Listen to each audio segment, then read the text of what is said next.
It's Thursday, August 10th, 2017. I'm your host, Sarah Mantle. We have a great show in store for you today. First up, we're going to learn more about how to prevent tick bites with entomologist Larry Dapsis.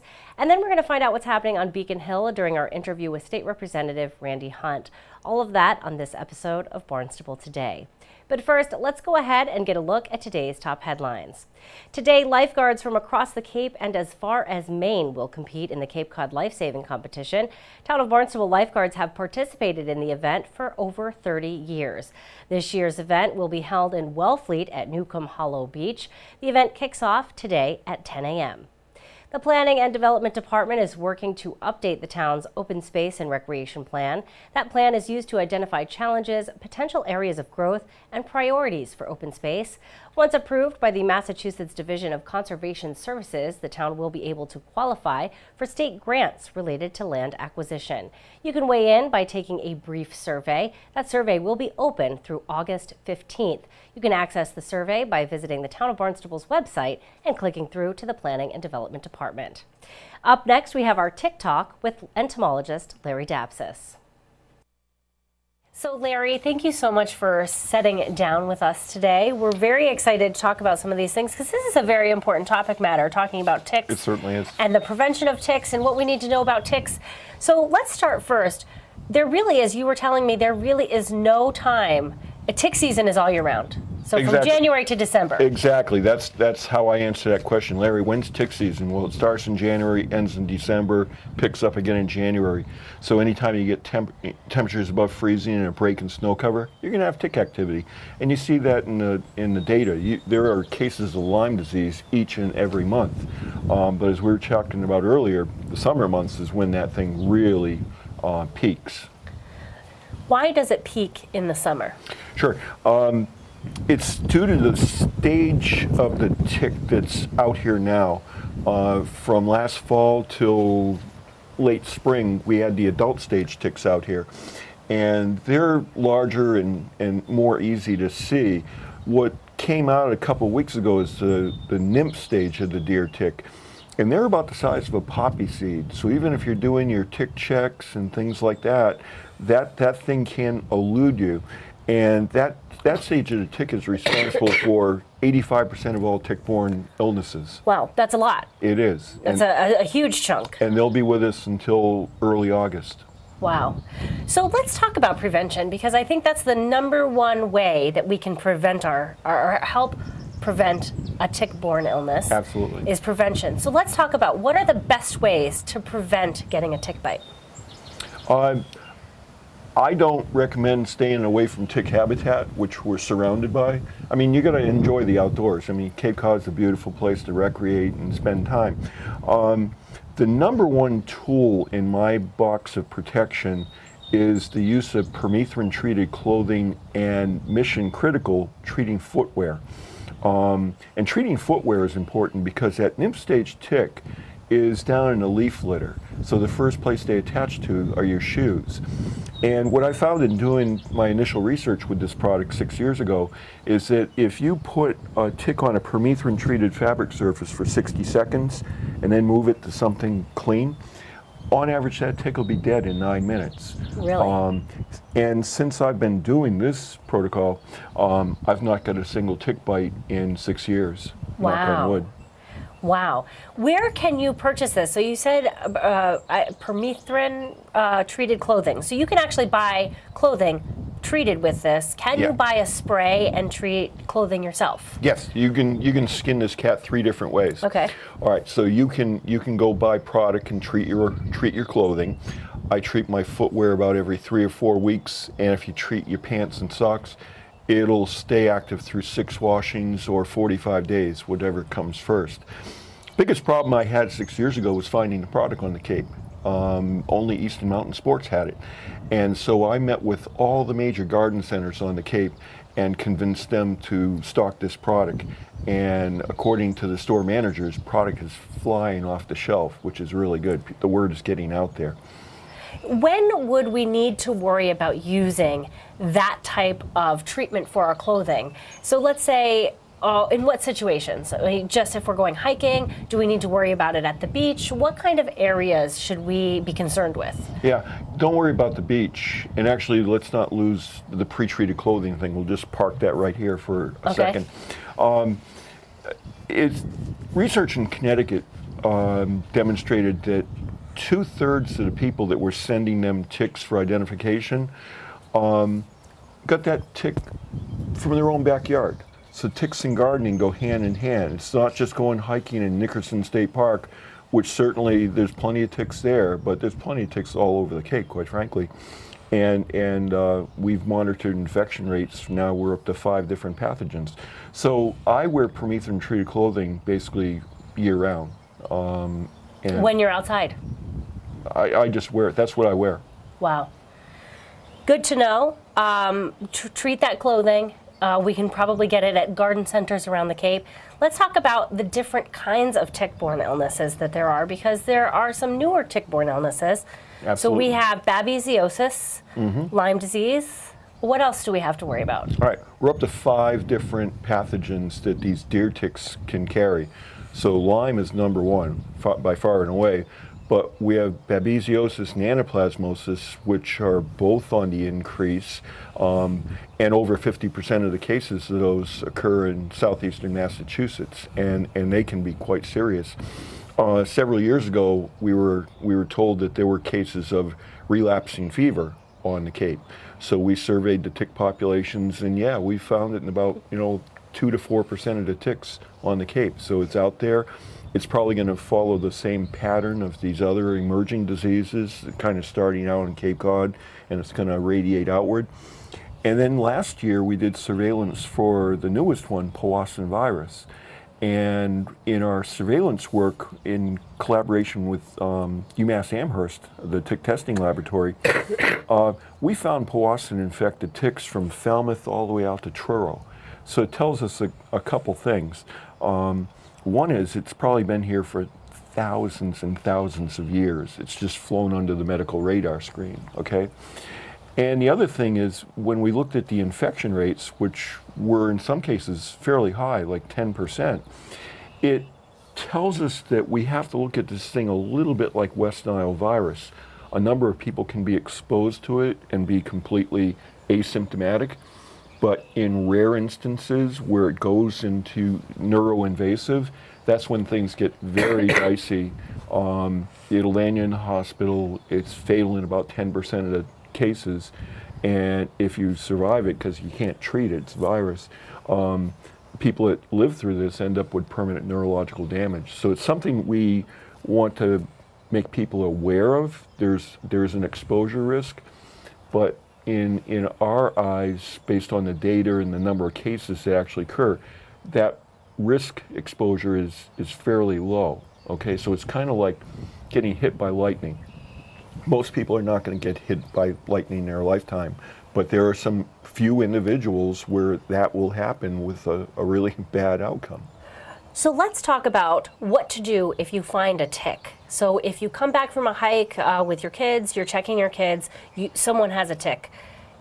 How do you remove that tick first? Sure, you just brought up an interesting point. Kids, checking your kids. An important fact for people to understand is that kids age 5 to 9 have the highest incidence rate of Lyme disease in the state.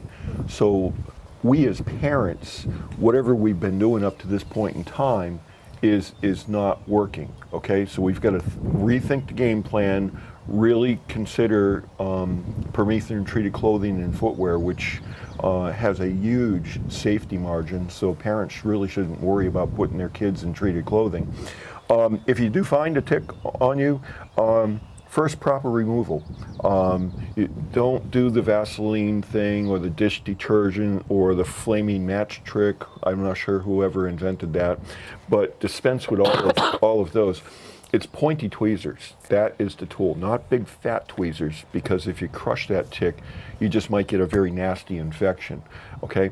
And so pointy tweezers, you just grab that tick by the head as close to your skin as you can get, and just gently pry up, and a little pressure, because the mouth parts on a tick have recurved barbs, like fish hooks. That's why they seem like they're really stuck in there. So it will pop. And I tell people, save the tick. Save the tick. Don't flush it or throw it away, because now you have something that you can get some information on. We're recommending people send a tick to college. Basically send it to the Laboratory of Medical Zoology at UMass Amherst for testing. And once they receive the tick, you're going to get your report in 3 business days, guaranteed. Wow. And unlike the human blood tests for things like Lyme disease, this is 99.99% accurate, okay? So here's what it can do for you. Now you have hard data that if you know you were bitten by a tick and you're not feeling well, and now you're going to have a conversation with your doctor, you can tell your doctor that, hey, I was exposed to this potentially, and also this, and maybe even this, because we find a number of ticks are co-infected, meaning they're packing Lyme plus one of these other things. We've seen some tick reports that, you know, people test positive for all 4 of the major pathogens. Wow. Okay, so that's the thing we're looking at. So we treat this like hand-to-hand combat. You don't want to lose a single fight. So, and doctors are starting to embrace this as a legitimate diagnostic tool to kind of help them, because what do 2 of these things together look like as a clinical presentation, or 3, or even all 4?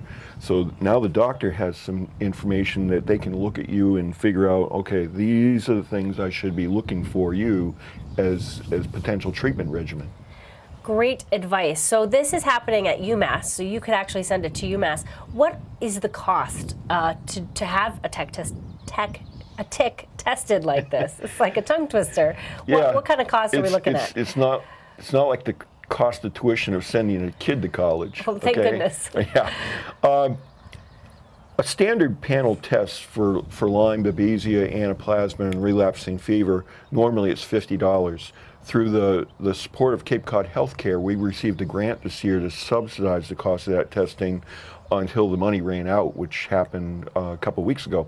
So from January to a couple weeks ago, for Cape residents, it was $15. Now it's $50, and then you have to layer another $100 on top of that for Powassan. That's a fairly expensive test. So people have to make a decision. You know, the likelihood of it carrying Powassan is pretty low, so maybe the standard panel test is the one to go with. But like you said, they could have comorbid diseases, so maybe getting that test, the first test that's not quite as expensive, would be good initially. Oh, absolutely, absolutely. I think it's, even at $50, I mean, the 15, that was basically for the price of a pizza. You're getting some really good data. Right. Now for $50, you're still getting some very useful data that you otherwise, the doctors would be guessing at you. What kinds of ticks are there in our area and that we need to worry about? Sure, and that's a good point. We have now 3 species of ticks that are on our radar screen. So we have the deer tick. It's been around for a long, long time. We have dog ticks. Some people call it the wood tick. Pretty common. They can vector the pathogens that cause Rocky Mountain spotted fever and tularemia, but in Massachusetts, both of those diseases are quite rare. And now the newest player to the landscape arrived, you know, to our knowledge, 3 years ago, the Lone Star tick. And this is a very, very different beast. So we found the first established population a few miles from here at Sandy Neck Beach Park in West Barnstable. And last fall, I found another established population in West Falmouth along the Shining Sea bike trail. So we think it was introduced by migratory birds, but when it's established, we actually suspect strongly now that our friends the wild turkeys are aiding in the spreading of those ticks around Cape Cod. So in fact, when they were first describing the Lone Star tick back in the 1800s, they almost named it the turkey tick because it has a real appetite for that. And boy, bird. Do we have a lot of wild turkeys around here. We certainly do. We certainly do. You know, what about, we talked about prevention, so we talked about that permethrin. How do you pronounce that? Permethrin? Permethrin. Treatment. So what about essential oils? I know a lot of people want to go a natural way. They may be concerned about chemicals. Do essential oils work, or natural remedies? Let's hold that. You can buy pre-treated clothing because we parked that over here. Yep. So you can go to insectshield.com and the pre-treated clothing keeps its activity through 70 washings, Wow. basically the life of the garment. And the third way you can skin that cat is you can send your clothes to Insect Shield. They'll treat them, send them back to you with the 70 washings claim. Essential oils, the all-natural school of tick management. I try and talk a lot of people out of those products. There's a huge difference between the all-natural products and things like DEET or alternatives like picaridin and things like that. DEET and picaridin, oil of lemon eucalyptus, those are all EPA registered. If it says on the label, repels ticks and mosquitoes for 8 hours, there are data on file at EPA to support that claim. These all-natural products they're registration exempt, meaning they don't have to provide one shred of data to prove they work at all. And so I tell parents quite bluntly that if you're relying upon those products, it seems like it's the best of both worlds, you're dodging bullets. You're dodging bullets. The other thing in doing research on these all-natural ingredients, I found a number of them are known human allergens, and there are documented cases of those formulations interacting negatively with sunscreens. So I tell people to wave off because the stakes are so high with this. Right, you really want to prevent that tick bite because, you know, as we know, it can really, even one tick bite can be, you know, can get you in trouble. One bite can change your life. Yeah. That's our message. Very, very true. So this is actually, Barnstable County has this outreach program. Are there many other outreach programs like this in the state or in the country? There are some in other parts of the country, but in the state, Barnstable County is unique. We're the only ones that have an aggressive outreach program, which is unfortunate.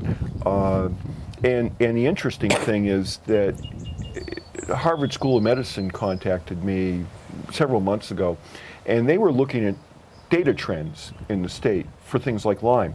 And what they saw in the data was that 9 of the 10 counties in the state have incidence rate of Lyme that are doing this. They're all on the increase. Barnstable County is flat as this table. And so they were probing around wondering what's different here. Then they found out about what we're doing here on the Cape. We are holding our own. And that's what's different, is that we have someone here like yourself that's spreading the message that you need to be vigilant, you need to check for ticks, you need to have those ticks tested, and you need to use a permethrin spray or treated clothing to prevent those tick bites. Sure, and I'm one part of the whole outreach equation. The other side of this is our county nurse, Deidre Arverson, and she has a program where she goes into the schools to train kids on this whole matter. So it's kind of like tag team. I saw a sign recently posted on the side of the road: spray your lawn, get rid of fleas and ticks. Is that an option? Is that something that we should consider, having our yards treated? That's my 1-2 punch. Permethrin treated clothing and tick checks and perimeter yard sprays. I think the combination of those is a good thing to do. So there are services that you can contract with that will do the edges of your yard. You don't have to spray the lawn. Short grass, direct sunlight, low humidity, that's a hostile environment for deer ticks. But over at the edges where you get a transition into taller vegetation and leaf litter and shade, that's where you're going to find it. So I recommend people treating their yards late May, late June, and again in mid-October, or you can save yourself money, some money, and go to a garden center and get a hose end sprayer and just tell them you want something to treat the edge of your yard. They'll know exactly what you're talking about and set you up. Great. Well, thank you so much. Before I let you go, you just had a documentary premiere at a Provincetown Film Festival. Indeed. This is very exciting. What was the documentary called? Tick Days. And it was done by an independent filmmaker, Boston Picture Group, Marnie Crawford. And so she's been following me around for the past year and took about 40 hours of interviews and field work and crafted it into a 20-minute beautiful documentary. So it's P-Town was the first festival that we were shown at. We have another screening coming up at another festival in August, and we're not allowed to say where it is right now. And once that's done, Marnie wants to make this available for screenings at all the Cape Cod libraries. So we're going to get this out to the general public probably starting sometime this fall. Great. Well, thank you for talking to us. We really appreciate it. Now we know how to protect ourselves from ticks. So for Barnstable Today Nation, stay tick safe. That's right. Well, thank you for joining us. We really appreciate it. Our guest today, entomologist Larry Dapsis.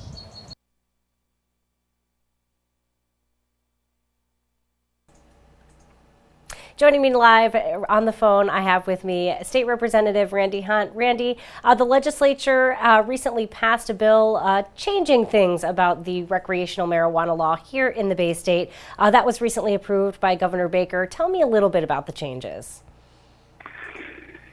Well, as you know, we had a ballot petition last November whether to make recreational marijuana sales legal or not, and that passed. In 90 different towns, that ballot petition failed, and the rest of the 351 towns and cities it did pass.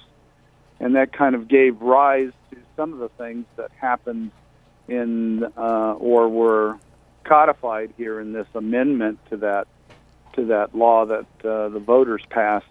So a couple of the major points are that the ballot petition allowed up to 12% taxes on the sale of recreational marijuana at a retail outlet. The compromise bill was kind of interesting. The conference committee came up with a compromise essentially between the House version of the bill, the Senate version of the bill, and the ballot petition itself. It was kind of a three-way compromise. It decided to go with a higher rate of taxes and settled on, now I forget where we ended up, I think it was 22%.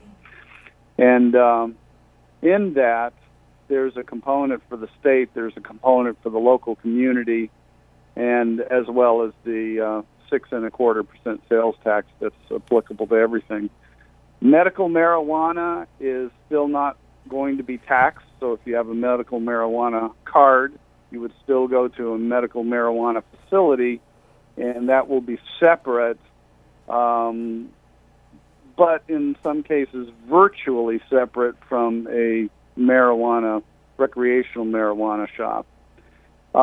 We changed a bit of the way that the Cannabis Control Commission is comprised. Expanded the number from 3 to 5 members, and specifically required each of the positions have a different different background to hold a particular position on that Cannabis Control Commission, and that the governor, the attorney general, and the treasurer combine to appoint those people, as opposed to the treasurer having the complete control of that commission. So we changed a few things like that. I think overall it doesn't change a lot. Doesn't change any of the rules about home grow. It leaves most of those things in place. It does put in a number of restrictions on how recreational marijuana can be advertised, in that it cannot come in packaging that mocks candy products. It can't be advertised to children specifically. Billboard rules have been added to this, and so there's a lot of that was actually taken from Colorado and Washington from their own experiences and things that they did after their recreational marijuana laws passed, that they added to it later. So it was not everything was invented here, but some of the things like ads that you're going to see on TV and the radio and all, are going to go after the younger people to remind them that although it's legal if you're 21 or older to use recreational marijuana and to buy it, it's not legal to drive under the influence of that drug or any other drug. So that kind of thing you're going to start seeing pop up on TV screens as we get closer to next year's date for the first recreational marijuana retailers to open. Wow. You know, my one question for you, Randy, is do you think that there will be legal challenges to the way that it was set up, how towns can ban recreational marijuana dispensaries? I know that I think the compromise bill decided that if a community voted for it, they could do that. They had to go to voters at the ballot box to have a ban on a facility like that. But this changes it a little bit. So if the community voted against it when they voted on that ballot measure, that means that the town council could potentially go ahead and ban having a marijuana dispensary like that. So do you think that that will face some court challenges? I kind of doubt it, because even though some people suggested that treating towns differently under this law could be unconstitutional, we're talking about the state constitution here, I think that people aren't going to really gain anything from going after that. The fact of the matter is, a town such as Barnstable that voted against that ballot petition last November can have its legislative body make a decision whether the town will opt out of allowing recreational marijuana sales outlets. So that means the council can make that decision. And that's the case up through the end of 2019. Starting in 2020, whether a town wants to opt in or opt out, all of that would have to be done via a ballot, a ballot petition that would be voted on by the voters of the town or cities. I didn't know. So I don't think it's really a big deal to go after in court. I'm not sure that the industry really wants to have anything to slow down what's happening. They really want to get started on this and get these retailers out there as soon as they can. Absolutely. Well, thank you for joining us, Representative Hunt. We really appreciate it and look forward to chatting with you again in the near future. Very good. Thank you. All right. Bye-bye. Our guest today, State Representative Randy Hunt. There are no board, committee, or commission meetings tonight. We're going to be back tomorrow with another great show for you. On tomorrow's show, we're going to learn more about this weekend's Pops by the Sea event that's going to take place right here on the town green. Then we're going to learn about the Recreation Division's Summer Leisure Program and when you need to think about signing up for next year's program. And we're going to have our weekly Marine and Environmental Affairs segment. For Barnstable Today, I'm Sarah Mantle.